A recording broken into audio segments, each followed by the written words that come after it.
Hosted by you/too many pets.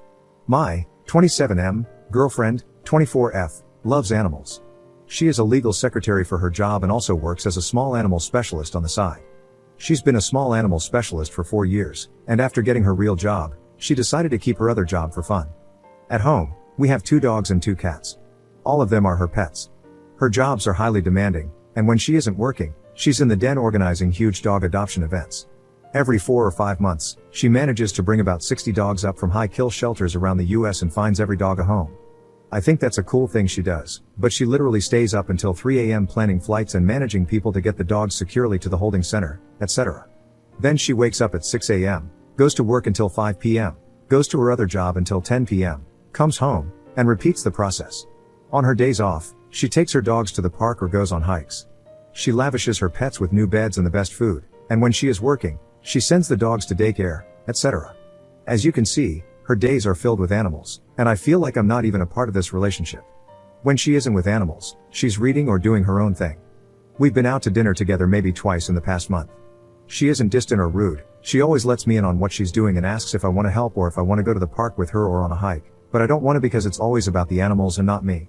Anyway, last night before we went to bed, she said she was thinking about getting a tree frog to put in the den because she really liked the calming presence they give off. I just think that was the straw that broke the camel's back because I told her that's insane. I told her I'm tired of all the animal stuff she's involved in. I told her she needs to grow up, and I told her absolutely no to the tree frog idea. At first, she was quiet, but then she said something about how animals are her passion and that what she does isn't stupid.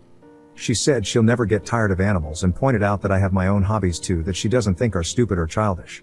She then said that tree frogs are close to nothing maintenance-wise and that they're just pretty. Then she started getting upset, cried, and left the room. When I woke up, I found her asleep on the living room floor with the dogs. It's not like we're being overrun with animals, but the amount of them in my life is aggravating. She even brings random lizards home and nurses them back to health. Isn't this all a little insane? She's always loved animals, but now that she makes a substantial amount of money, she does more than ever.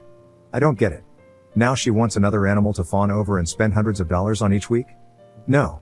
I guess I'm just venting for the most part. I feel bad about how she feels, but I still think the time she invests in animals is insane, and since she's in a relationship with me, she should act like it. Commenter.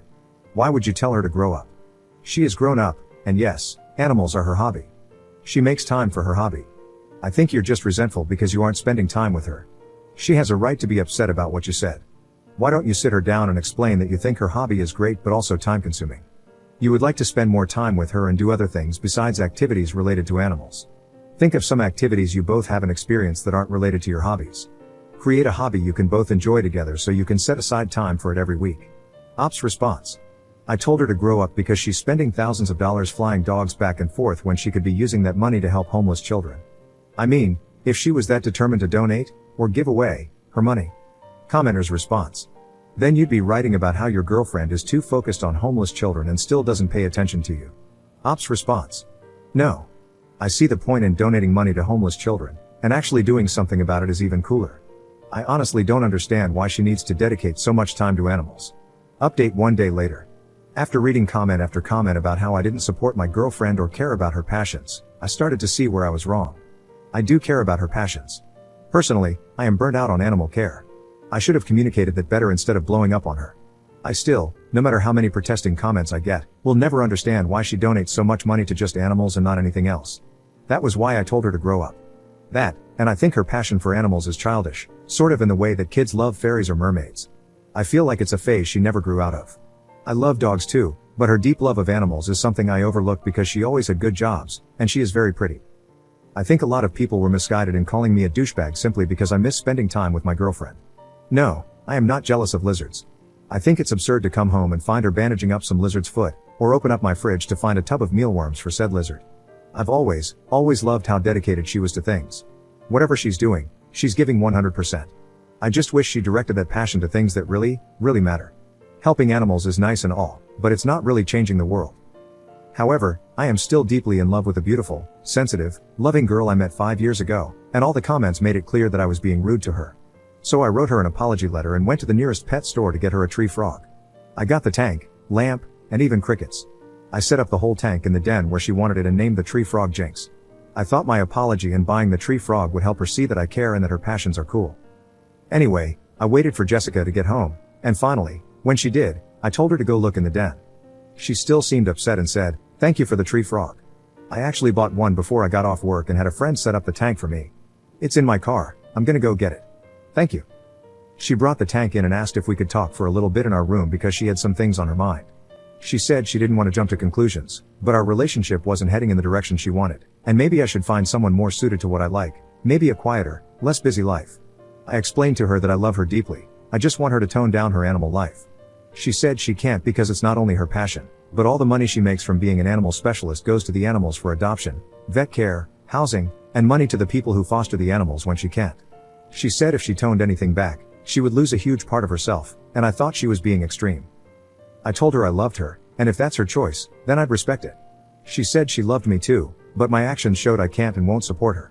She then referred to many times in our past when I refused to show up to her adoption events, and most memorable for her was when I wasn't there when she was accepting an award.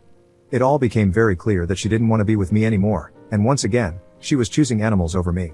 I accepted it and told her to live her life as she pleases.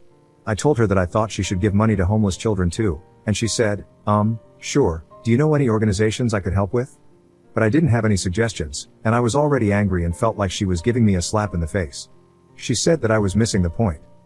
We ended the conversation shortly after that with us splitting up, and her saying there are things in life that I don't understand, and she can't make me understand. It's just as frustrating for both of us. I agree with her about the frustration part. She said that I can spend as much time as needed to clear my head and that I'm allowed to stay here until I find a new place to live. Unfortunately, the house is hers, and life is going to be weird to adjust to alone. But she's right that it will be less busy and quieter, which I'm excited about and looking forward to. I am also happy about not having to share my home with a tree frog, her 2 dogs, 2 cats, and whatever other critter she brings home for the night. Commenter: "Oh crap, it's not even your house? I thought it was at least shared. You tried to tell an animal lover, who helps more than most, not to get another animal in her own home. You're a special kind of stupid."